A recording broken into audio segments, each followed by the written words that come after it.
Rotas Literárias. No fundo do espelho, corria a paisagem de entardecer, isto é, o que se via através do vidro e o que se refletia no espelho moviam-se como imagens sobrepostas de um filme. Os personagens e o cenário não tinham nenhuma relação entre si.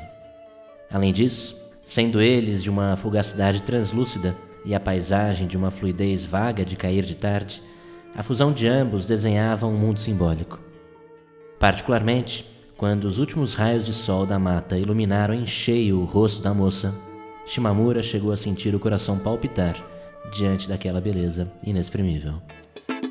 É essa ambientação de profunda calidez que compõe a obra País das Neves, de Yasunari Kawabata. E este é o Rotas Literárias, programa que vai apresentar grandes clássicos da literatura ao redor do mundo e te ajudar a expandir seus caminhos nas suas próximas escolhas de leitura. Eu sou Igor Alves, diretamente dos estúdios da Rádio TV FAAP. Seja muito bem-vindo. E eu sou Cláudia Muniz. Seja bem-vindo para mais esta viagem por um mar de livros. Esse é um programa que a gente quer fazer junto com você. Fique atento em nossas publicações no Instagram, no @RádioTVFAAP, para deixar suas perguntas, comentários e sugestões de livros para trazermos aqui. O autor japonês sobre o qual vamos conversar hoje é Yasunari Kawabata, primeiro de seu país a ser agraciado com o Prêmio Nobel de Literatura em 1968. Se autodefinindo como um homem sem família nem lugar, o escritor foi também um dos fundadores da revista literária Bunei Jidai, influenciada pelo modernismo ocidental e principalmente se tratando do surrealismo francês. O que se destaca na sua escrita que tende a um lirismo e impressionismo fora do convencional realista japonês da sua época. E nesse programa vamos receber Bruna Andayara, estudante de museologia e técnica de produção de áudio e vídeo. Seja bem-vinda, Bruna. Oi, muito obrigada, gente. Obrigada por me receberem. Também estamos aqui com Wagner de Alcântara, professor, jornalista e escritor dos livros Santos, 1989 e Duas Noites. Seja bem-vindo, Wagner. Obrigado, gente. Obrigado pelo convite. Obrigado. E ainda Raíssa Costa, estudante de letras de português e inglês. Seja bem-vinda, Raíssa. Olá, é um prazer estar aqui. Obrigada, gente. País das Neves é uma obra puramente imagética, ainda que não haja nenhum desenho em suas páginas. As meticulosas descrições dos espaços, tempos e pessoas inserem o leitor na história, de modo a gerar uma conexão quase pessoal com a magia que envolve o País das Neves e a experiência do protagonista, Shimamura. Ao mesmo tempo, a sensação de se estar observando uma tela de pintura enquanto se lê é intensificada por tal construção de imagens que compõe o imaginário ao receptor. A delicadeza com a qual o autor trata tanto as paisagens quanto a densidade e contradições das relações humanas concretizam a obra com o marco da literatura intimista, que lhe deu destaque mundial e atemporal. Vamos agora conhecer um pouco mais da vida de Yasunari Kawabata com as alunas da FAAP, Fernanda Farias e Beatriz Aba. Yasunari Kawabata foi um escritor japonês nascido na zona rural de Osaka, no Japão, em 11 de junho de 1899, onde também passou sua infância. Após esse período sofrido e solitário da vida do autor, adquiriu grande interesse pelos clássicos japoneses que viriam a inspirar suas futuras obras. Essa paixão pelos livros o levou a ingressar no curso de literatura da Universidade Imperial de Tóquio em 1920. Após sua formação, Kawabata se uniu a um grupo literário, se tornando um dos fundadores da revista Bungei Jidai, uma publicação japonesa influenciada pelo movimento modernista ocidental, que proclamava o neossensorialismo e se mostrava receptiva às vanguardas europeias. Nessa revista, publicou sua primeira obra de destaque, A Dançarina de Izu. Porém, sua carreira como escritor teve início com narrativas breves, mais tarde denominadas Contos da Palma da Mão, hoje considerado um gênero típico de Kawabata. Na década de 60, se tornou um ativista político, defendendo candidaturas conservadoras e assinando, junto ao seu colega e autor Yukio Mishima, um manifesto de protesto contra a Revolução Cultural Chinesa. Características como a mistura do surrealismo ao clássico nipônico, a construção de cenários a partir de descrições detalhadas dos elementos e o ressalte do caráter emocional japonês a partir das relações interpessoais atribuíram um grande prestígio ao autor, o que o levou a ganhar o Nobel de Literatura de 1968, 4 anos antes de seu trágico suicídio por inalação de gás.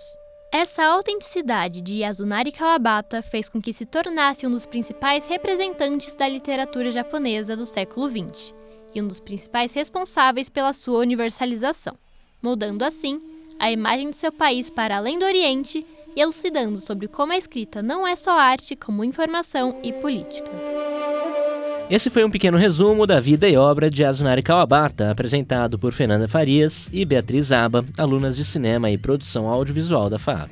Com a neve como pano de fundo e quase personagem da história, País das Neves conta sobre a paixão entre Shimamura, um homem casado e com filhos, e a geisha Komako. Por anos, sempre no mesmo emblemático período de neve, o homem retorna à hospedaria de águas termais nas quais conheceu a amante Eiyoko, por quem o protagonista se encanta durante uma viagem de trem. A descrição de Komako e inapreensão de Yoko provocam diferentes admirações em Shimamura, que expressa suas observações poeticamente, embora suas ações se mostrem tão gélidas quanto a paisagem do País das Neves. E vamos agora então começar nossa roda de conversa sobre o livro País das Neves, de Yasunari Kawabata.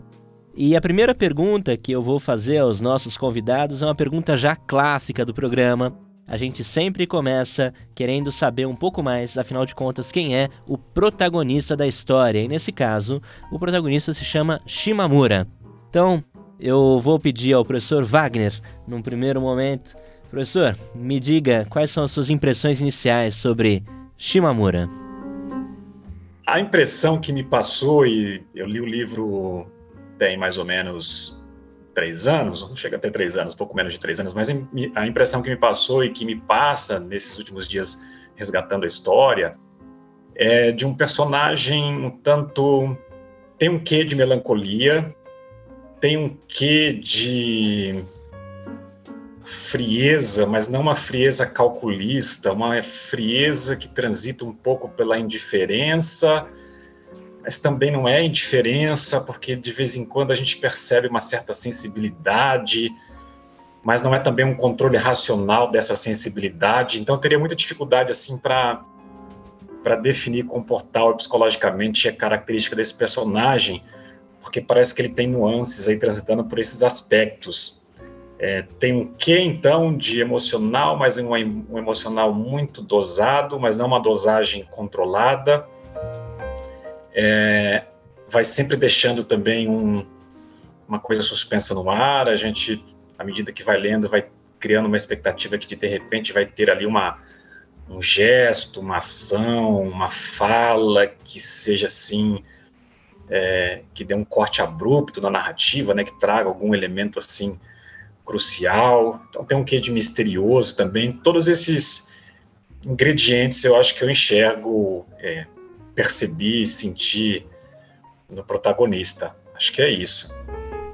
E Raíssa, aproveitando essa fala do professor Wagner, você reparou que o Shimamura, ele praticamente apenas tem como interlocutores personagens femininas? O Kawabata, ele tem mesmo essa fixação por mulheres. Então, quando ele vai escrever, ele sempre dá essa ênfase na mulher, porque o que ele vai desenvolver ali não é necessariamente o protagonista. E é isso que a gente tem no País das Neves, né? Quando a gente vai falar do Shimamura, como o professor comentou, é muito complexo falar dele, porque ele não vai ser o personagem mais desenvolvido da situação. A gente sabe que ele é um bom vivant, a gente sabe que ele é casado, que ele tem 2 filhos e que ele vai para aquele País das Neves encontrar, então, a personagem, que a gente só vai saber o nome dela, assim, nem no começo do livro, né? Demora um pouquinho. Então é muito complexo porque o Kawabata, ele pretende e ele prefere desenvolver as protagonistas mulheres mesmo, onde ele vai refletir sobre a tristeza, onde ele vai refletir sobre a solidão. E aí, colocando um pouquinho da biografia do autor, ele ficou órfão muito cedo. E aí ele foi morar com o avô dele. O avô dele morre. e aí ele vai morar com a parte da família dele, e não dá certo, ele volta para o internato, vai e volta. Então, toda essa questão que o professor tinha comentado é algo realmente presente na obra dele, que ele vai tentar trabalhar, e ele tenta trabalhar pela perspectiva mesmo da mulher, talvez pela ausência que ele sentiu enquanto crescia, talvez, pode ser uma hipótese. Nossa, e é fundamental, né, pensar isso. Eu concordo com a Raíssa.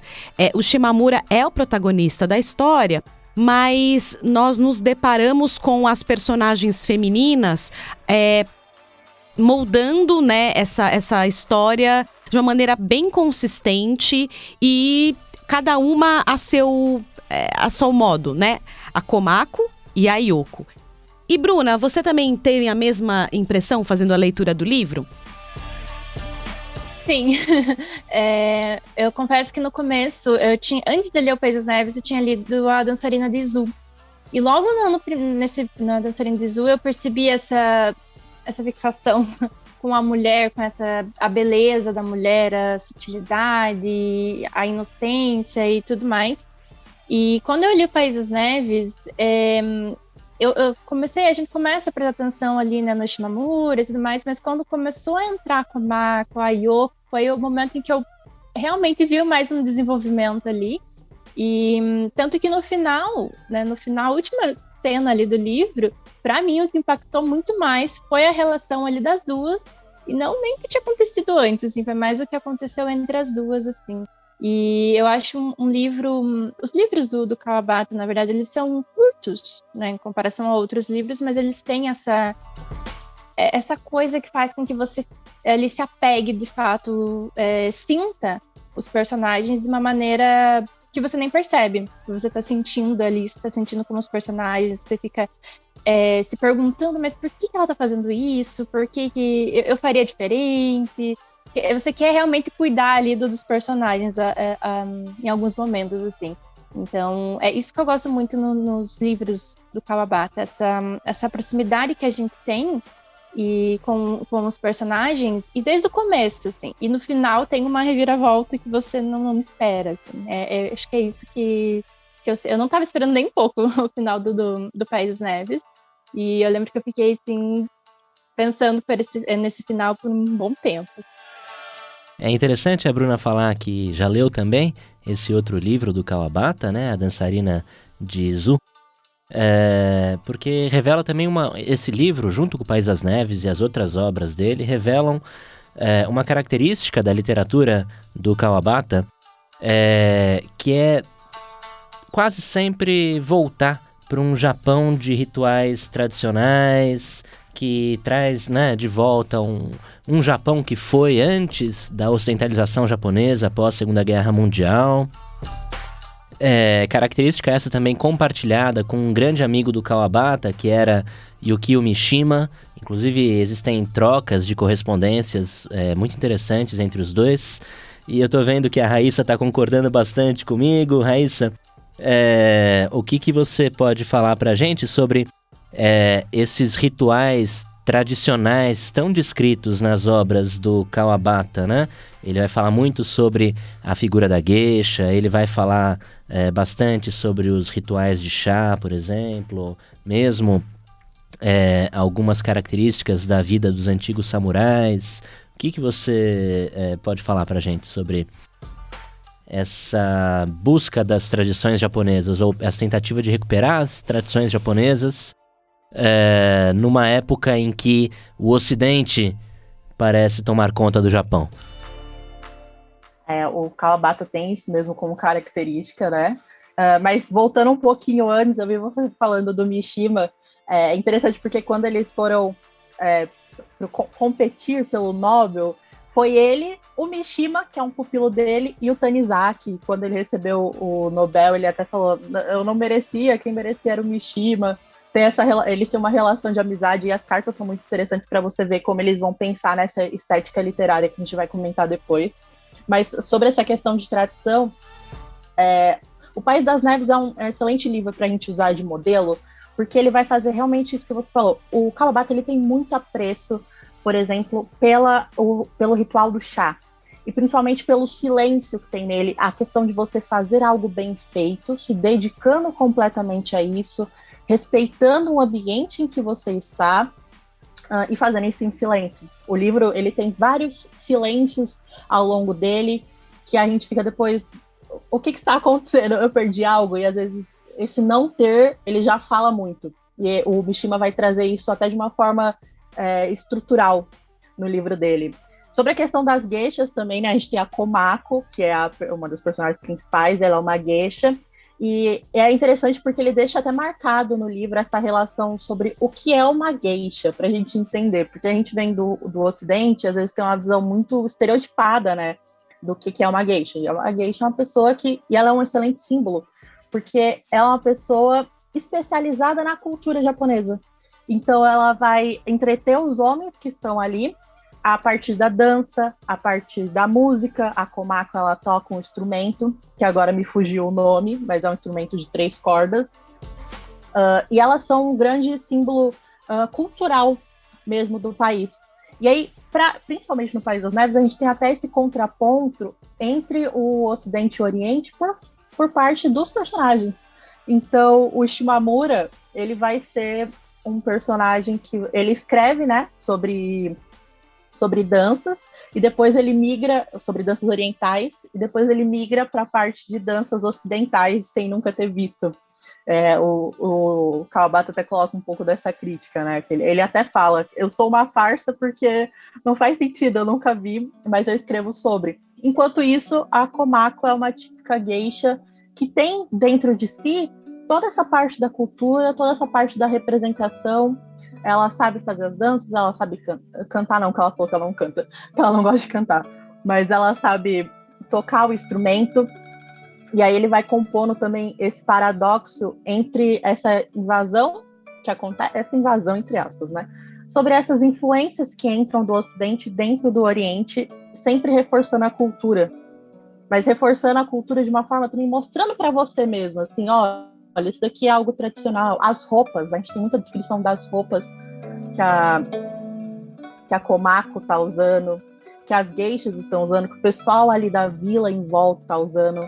Ele vai mostrando a cultura tradicional, mesclando com o que está acontecendo no Ocidente, mas sem perder talvez uma crítica ali no meio. Você consegue ver esses contrapontos. Eu acho importante continuar nessa temática, Wagner e Bruna, aí puxando, né, a partir do que a Raíssa contou pra gente agora, que eu achei de uma extrema riqueza. Eu acho que o Kawabata tem esse exercício constante de retomada do que é essa cultura tradicional japonesa. Esse é um dos livros em que ele faz, inclusive esse é o primeiro romance do Kawabata, né? Antes desse livro, ele havia publicado contos e crônicas, e esse é o primeiro romance. Então, acho que foi a primeira história, assim, com mais amplitude, né, em que ele vai tratando essas questões da cultura tradicional. E eu acho que a questão de tratar o País das Neves, né, esse lugar, essa região, que é uma região de águas termais, dos banhos terapêuticos, com essa paisagem melancólica, essa paisagem de montanhas, de neve, que traz a gente para um outro tempo, né? Uma outra passagem do tempo, que eu acho que é algo que nós ocidentais estranhamos muito, né? Nós não temos essa relação com o tempo. No Ocidente, pelo menos no Ocidente, Américas, Europa, né? A gente tem uma outra relação.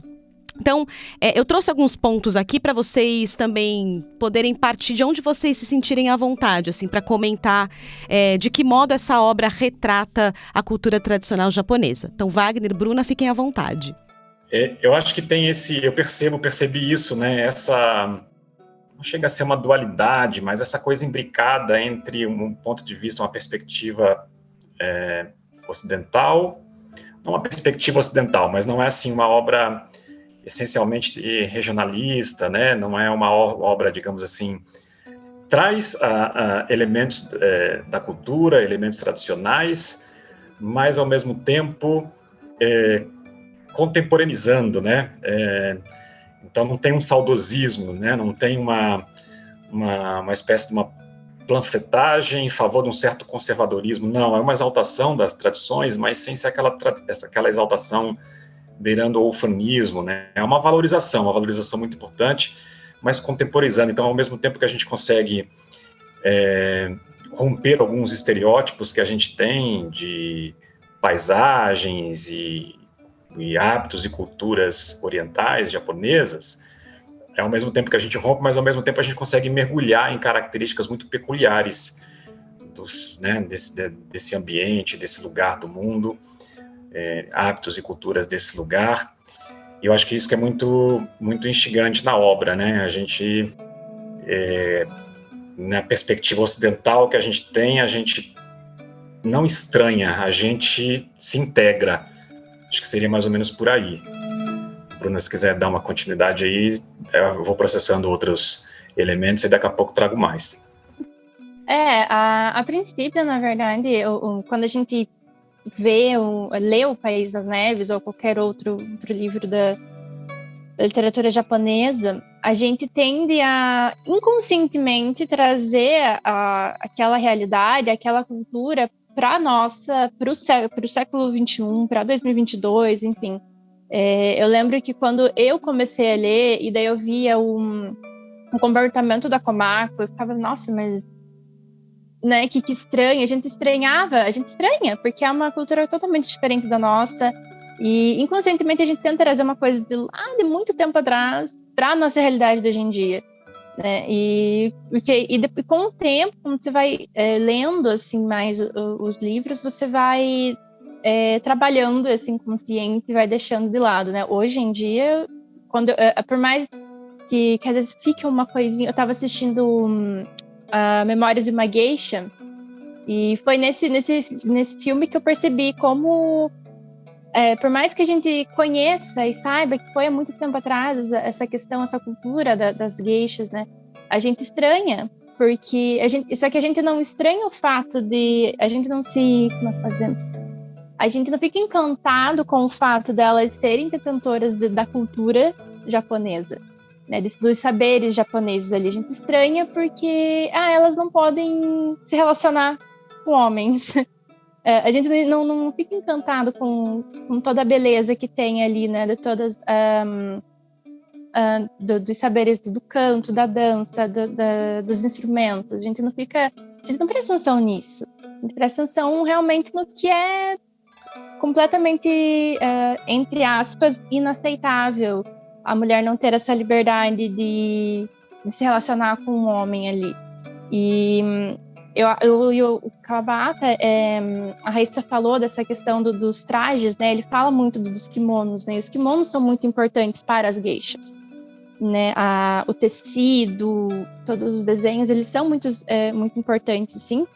E, de fato, é uma coisa que é uma cultura totalmente diferente. Quando a gente pega assim numa primeira vez, é chocante, mas com o tempo a gente vai trabalhando isso e vai olhando com outros olhos, percebendo que é bonito também, né? Assim como é o que o Kawabata quer trabalhar também, né? A beleza das coisas, né? Das mulheres, enfim, até mesmo do País das Neves, aquela coisa, esse país gélido, assim, melancólico, tem uma beleza ali. E é isso que ele quer trabalhar também no livro, e é isso que a gente termina o livro tendo certeza que teve uma beleza ali durante toda a história, do começo, meio e fim da história. Que essa beleza que a Bruna se referiu, essa coisa que a gente vai crescendo com a obra, né? Eu acho que tem muito a ver com a essência literária, com a arte literária do autor, do escritor, né? Embora seja... eu li o texto traduzido para o português, que já deve vir da tradução do inglês, enfim, talvez se perca alguma coisa aí, mas eu acho que a força está justamente aí. Não é só pela temática, a lógica temática é muito forte, mas o tratamento dessa temática, né, a estrutura narrativa, texto, enfim, coisas que são essencialmente da literatura, e acho que a Raíssa pode dar uma consideração, uma chancela, se essa minha linha de raciocínio faz sentido ou não. Faz muito sentido. Como a gente começou conversando, o País das Neves, ao mesmo tempo que ele é sobre os personagens, ele não é.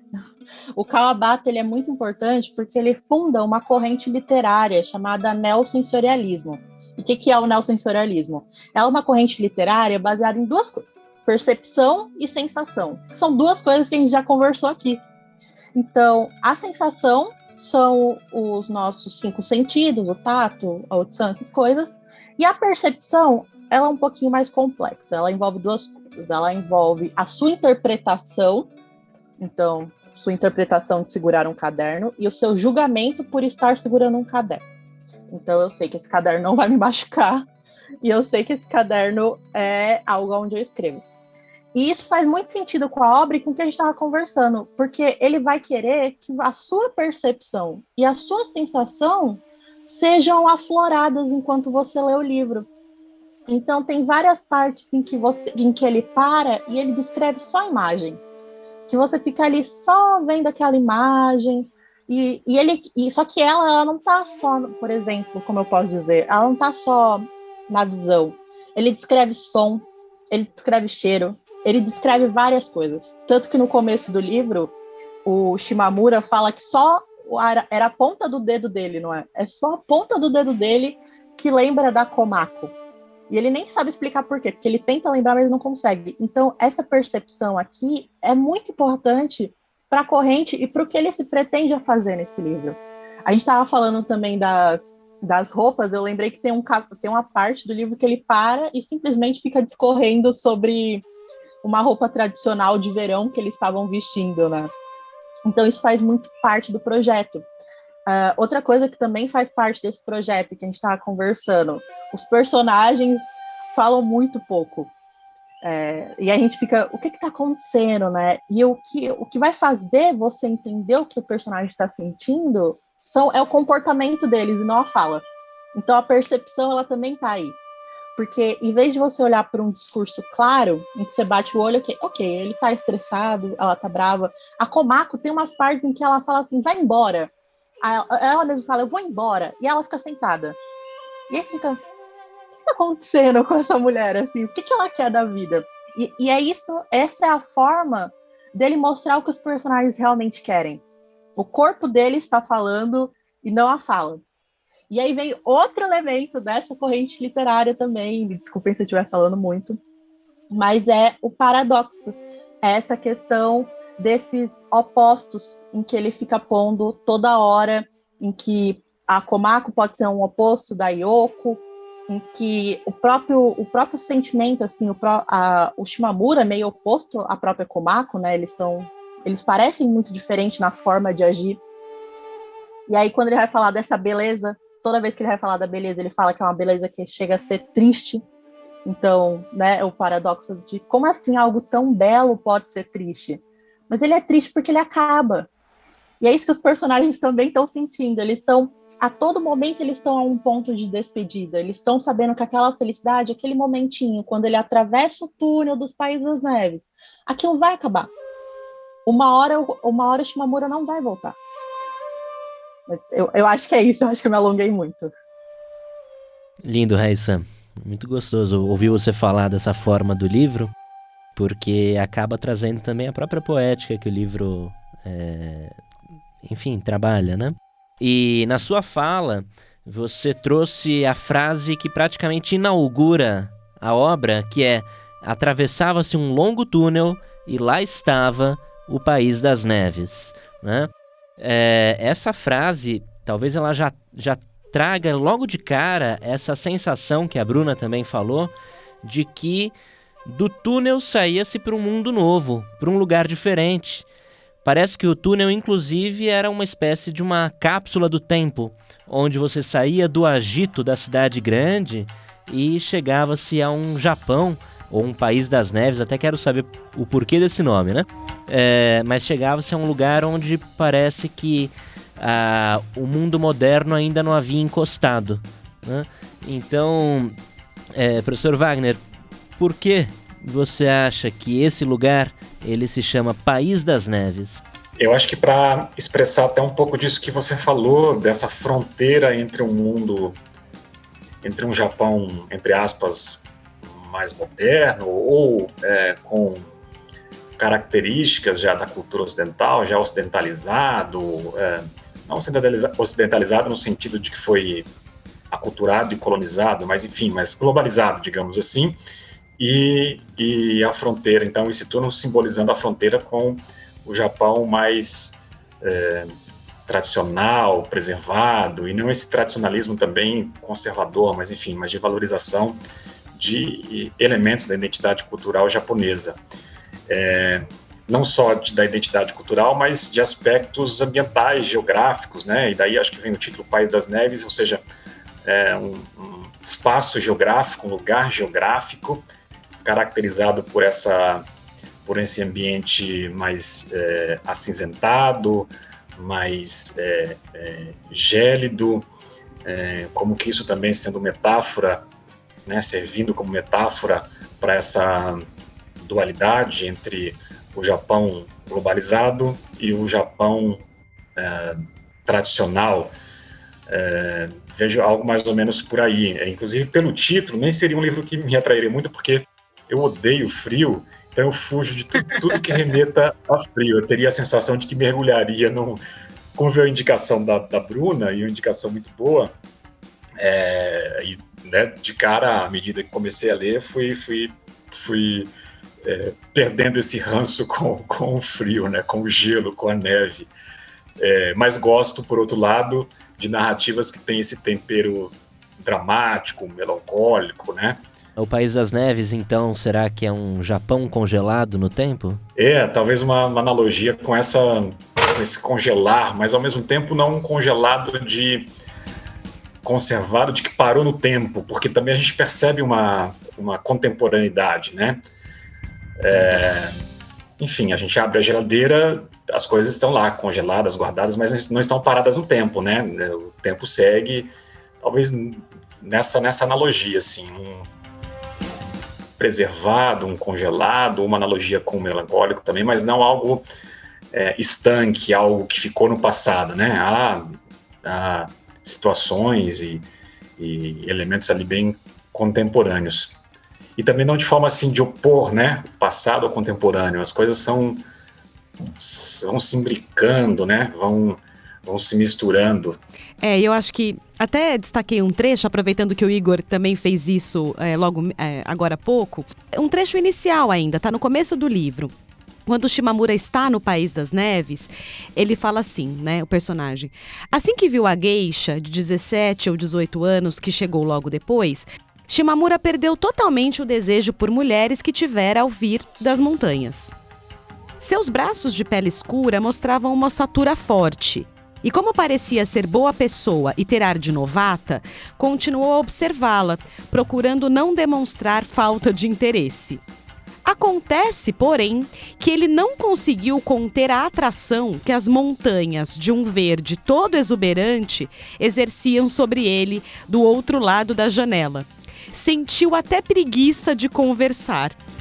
E aí ele continua falando sobre esse episódio, mas acho que isso mostra como a história, a todo momento, ela está envolvida, né, pelas condicionantes desse lugar, pela paisagem, pela riqueza também de estímulos que esse lugar traz, não só para o Shimamura, acho que para ele principalmente, mas para as outras personagens também. Né, dos lugares em que eles se encontram, até das próprias casas, da cidade. Acho que esses estímulos, eles vão aparecendo e eles diminuem a velocidade, né? Eles nesses momentos, né, em que eles estão contemplando, em que eles estão pensando, como a Raíssa falou, né, como esse comportamento vai sendo moldado pelas características desse lugar. Então, eu concordo com o Wagner que pensar em neve, pensar em um lugar muito frio, traz uma sensação realmente, né, uma metáfora de gélido, de solidão, mas também uma outra sensação, né, de que não está congelado no tempo, tem uma contemporaneidade e os seus elementos vão envolvendo os personagens e essas narrativas. E eu concordo, né, porque essa dualidade Ocidente, Oriente e também um Japão mais modernizado, mais contemporâneo, junto com um Japão tradicional, também pode ser lido, né, nesse deslocamento e separado por esse túnel. Então, sobre por que ser País das Neves, agora indo um pouquinho mais para o pé no chão, o Kawabata visitou esse local. Ele existe, é baseado na estação termal de Yusawa, e ele visitou uns 4 anos antes de começar a escrever esse livro. E realmente tem, se vocês podem procurar no YouTube, vocês podem, dá pra ver você entrando no trem e passando, é um túnel muito longo, e aí quando você sai, você se depara com essa região, é ao norte do Japão, então é subindo Tóquio, e esse túnel, ele passa dois locais, duas cidades, aqui não é cidades como se chama, mas ele atravessa duas cidades, e aí ele passa por montanhas. E aí tem realmente essa questão da neve, lá é muito, muito frio, e fica um tapete de neve, assim. Então, tanto que no primeiro parágrafo, ele até fala, quando eles param no entroncamento, ele fala que tá tudo escuro, mas ao mesmo tempo o chão tava claro. E por que o chão tá claro? Por causa da neve. Esse lugar, ele realmente existe, então, e tem essa parte, assim, essa questão que realmente é muito frio lá, e vocês podem visitar ou ver no YouTube. Eu acho que vale uma reflexão também sobre como que as relações humanas apresentadas no livro, elas, de certa forma, também são geladas ou são quentes. O que vocês acham? Eu acho que dá para fazer uma relação com essa questão do país ser muito gélido com como o protagonista, né, o Shimamura, ele se sente, ou que aparenta, né, que ele se sente em relação a Komako, né, e parece até que quanto mais distante, mais gélido ele é, mais ela fica interessada ali. Mas, né, do outro lado, quando a gente começa a ver como ele se sente em relação a Yoko, tem esse contraste, né, tem essas diferenças ali em questão de sensações, né, de sentimentos ali. E isso também eu acho que a gente pode fazer uma relação com o país, né? Não somente, eu acho que talvez não seja só o país, né? O lugar lá, cidade, enfim, a neve que a gente pode fazer com relação ao nome do livro, mas sim, como você falou, essa neve de sentimentos, assim, porque que eles têm um com o outro, né? Porque vai virando uma bola de neve, de fato, essa relação deles, assim.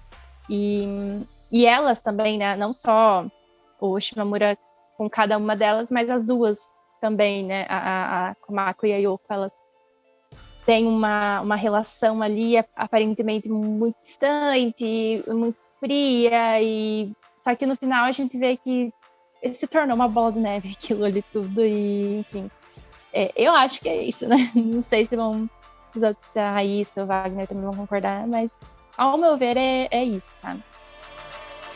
Eu concordo super com o que a Bruna falou, eu acho que realmente é isso.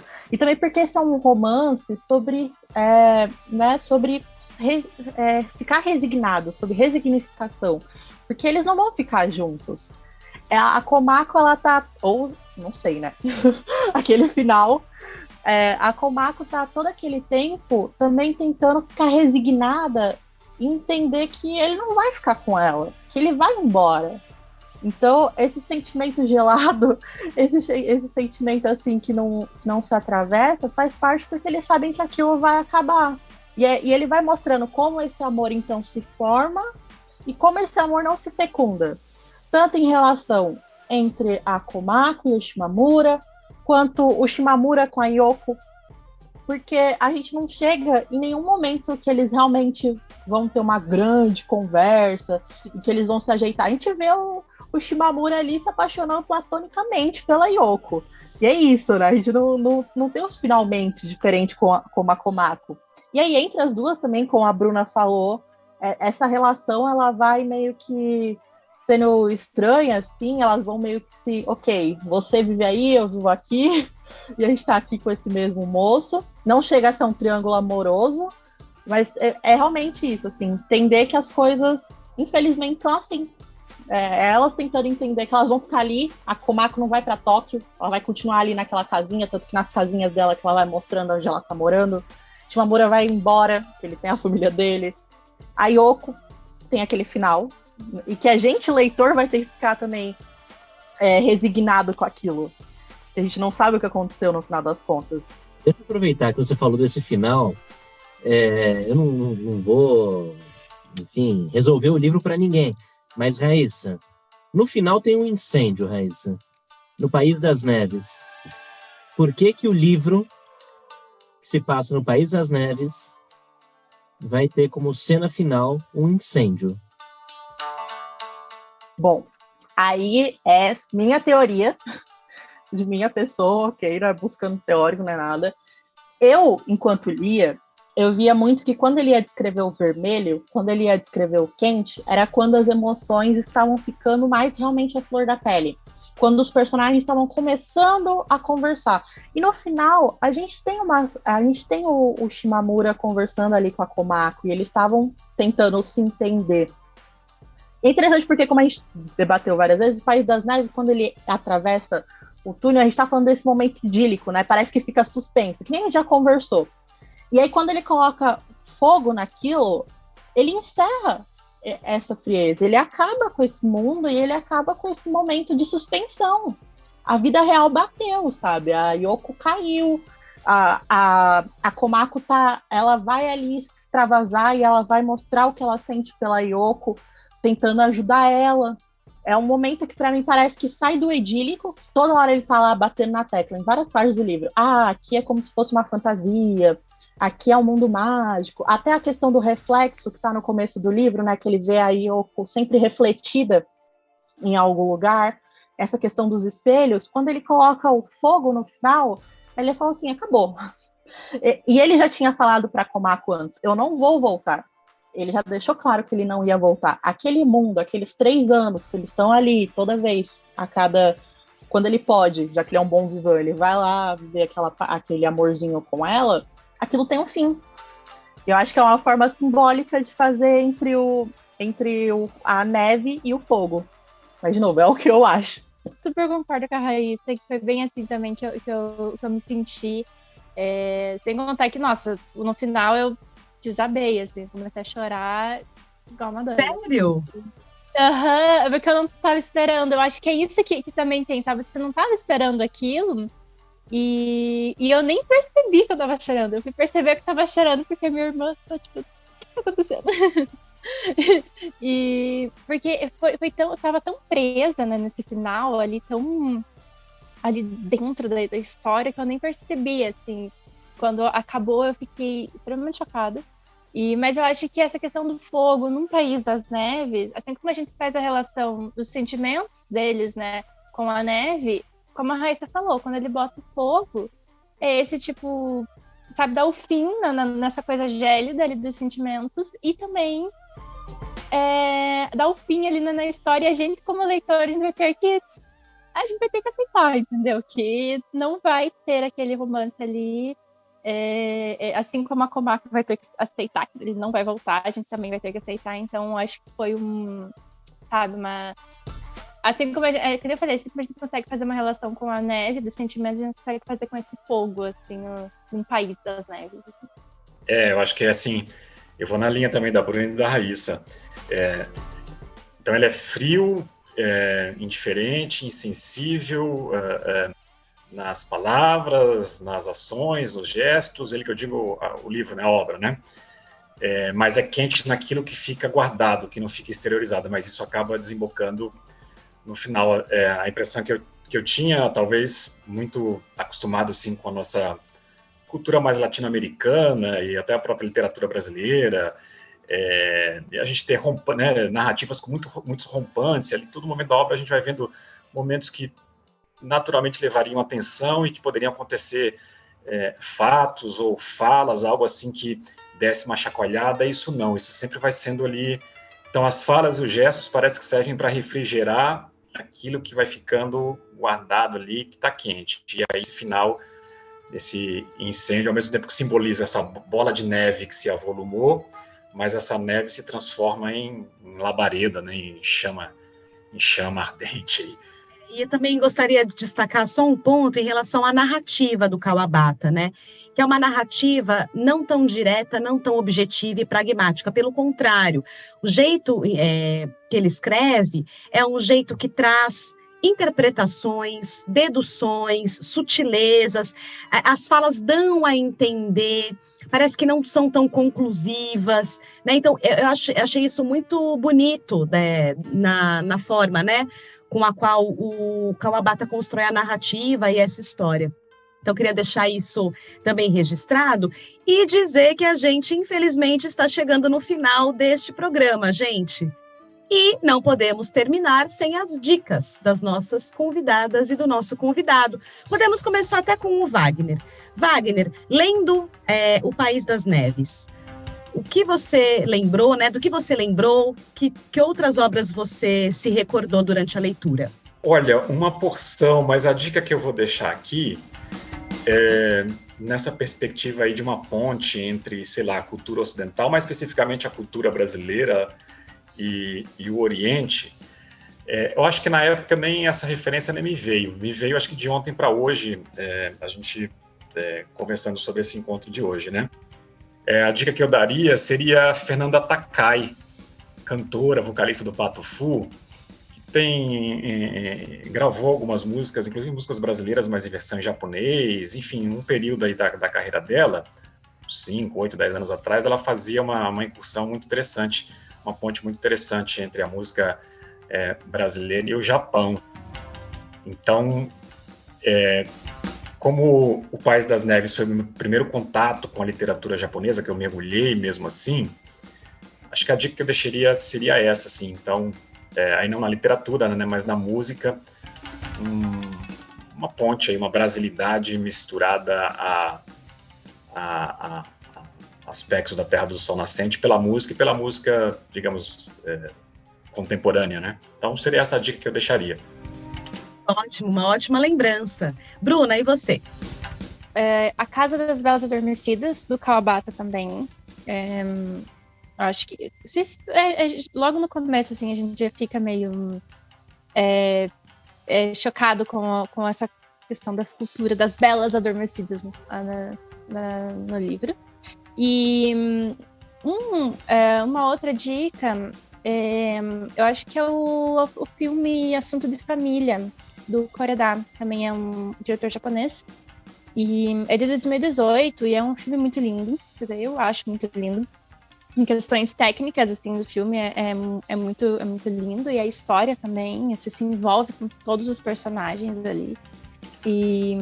Mas acho que é essa. Acho que são essas duas dicas, assim. Eu tenho muitas, mas acho que eu não vou ficar falando muito aqui também. Mas acho que essas duas, assim, a Casa das Belas Adormecidas, do Kawabata, e Assunto de Família, do filme do Koreda. Ótimo. E você, Raíssa, o que você indica pra gente? Eu vou indicar, então, para quem gostou das descrições ou para quem gosta de pensar nessas imagens, o Basho, que é um escritor de haiku. Ele é o símbolo do haiku, né? Um escritor fundador do gênero. Ele tem um livro chamado Trilha Estreita ao Konkin, que vai falar sobre as caminhadas que ele fez dentro do Japão. Então, são haikus, né? São poeminhas de três linhas, me fugiu a palavra, de 3 linhas, e é rapidinho de ler. E aí, a outra indicação, se posso, e aí é uma roubadinha, é também o filme O País das Neves. O País das Neves teve várias adaptações, e toda vez que ia sair filme, acontecia um rebuliço no Japão, porque os diretores escolhiam a dedo quem iam ser os personagens, para conseguir realmente passar toda essa questão que a gente estava conversando. E tem de vários anos aqui, eu tô com um de 57, mas tem vários, assim, você pode escolher qual te agradar mais da capa. Então, gente, além do livro, temos várias adaptações para o cinema, conforme a Raíssa indicou pra gente. E você, Igor? Claudinha, hoje eu vou deixar aqui como dica também um filme japonês de um diretor chamado Keizuki Kinoshita, um filme chamado 24 Olhos, um filme de 1954 e que conta a história de uma professora de ensino infantil que, depois de ter feito a sua formação na cidade grande, retorna à sua pequena vila, onde as tradições japonesas ainda estão muito mantidas, e ela, inclusive, enfrenta uma série de dificuldades quando ela retorna para sua aldeia, agora usando já roupas mais modernas, mais ocidentais. E é um filme muito bonito, vale a pena. E você, o que tem pra gente hoje de dica, Claudinha?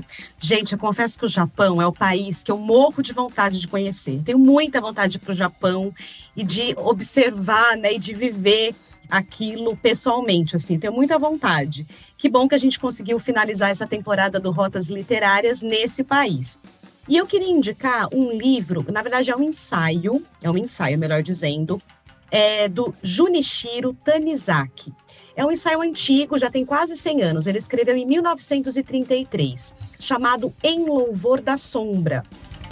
E nesse ensaio, o Junichiro, ele trabalha e discute essa dualidade entre a cultura japonesa tradicional, que é uma cultura que valoriza a penumbra, a sombra, né, o esfumaçado, contra a cultura ocidental, que é a cultura da luz, é a cultura das luzes piscantes, das luzes brancas e desse outro ritmo, desse outro tempo, né? No momento em que o Japão está passando por um processo de transformação, né, de modernização, de industrialização e tudo mais. Então, é um ensaio que discute essa relação do corpo, dessa relação dos sentidos com a luz. E aí, eu, como representante aqui do campo da arquitetura, é um ensaio que eu costumo trabalhar também em sala de aula, justamente para discutir essa questão do espaço, da iluminação, da luz. Eu acho um ensaio muito rico. Essa é a minha dica desse programa. Tudo bem, e com isso a gente vai encerrando. Eu quero agradecer demais a participação da Raíssa Costa, estudante de letras. Raíssa, muito obrigado. Eu que agradeço pela oportunidade, foi maravilhoso. Obrigada a vocês, obrigada a Bruno, Wagner, foi uma conversa muito gostosa, assim. Adorei. Quero agradecer a Bruna Andayara, estudante de Museologia e Técnica de Produção de Áudio e Vídeo. Bruna, muito obrigado também. Eu que agradeço. Nossa, foi incrível, assim como a Raíssa falou. Já achava maravilhoso os vídeos. Participar, então, é melhor ainda. Agradeço ao professor Wagner, a Raíssa também foi muito bom essa conversa. Obrigada. Agradecer ao Wagner de Alcântara, que é professor, jornalista e autor também. Obrigado, professor Wagner. Obrigado, gente. Foi sensacional participar. Foi enriquecedor. Muito obrigado pelo convite.